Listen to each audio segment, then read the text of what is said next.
Okay, so I wanted to go over some principles with your training program. So what you're trying to do is whatever your rep range is, whether it's 12 reps, 15 reps, you're trying to get very close to that and get the intensity so that you pretty much couldn't do much more than the reps that are suggested. Obviously, when you're first starting out, there's going to be a bit of a learning curve, that's understandable.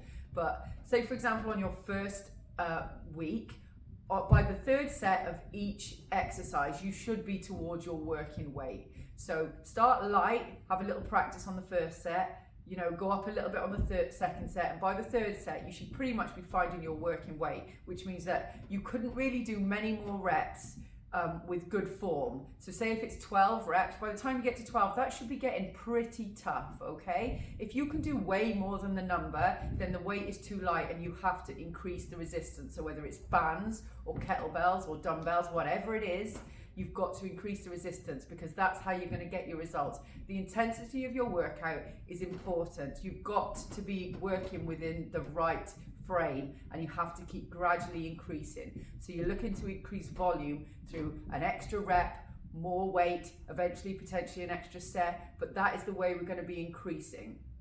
Another important point is making sure that you're taking your rests. A lot of the time, particularly for women, we feel like we're not doing anything if we're resting.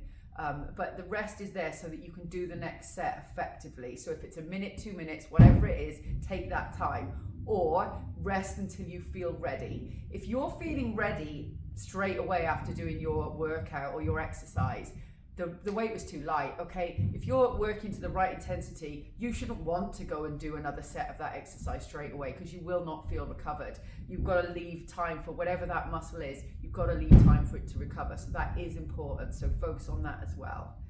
So other than that, those are just key basics and then working on the form. So make sure you're comfortable with the form, check in, watch videos, make sure you've got your form right, okay, but when you're doing anything, make sure you're feeling it in the right place. So whatever the exercise is, if you're supposed to be feeling it in your glutes, are you? If you're supposed to be feeling it in your hamstrings, are you feeling it there or are you feeling it in your quads? This is going to be a big indicator of whether you're doing your workouts right. And remember, you'll be sending me videos, so I'll be checking in with you and looking at them. But it's important for you to make note of this stuff yourself.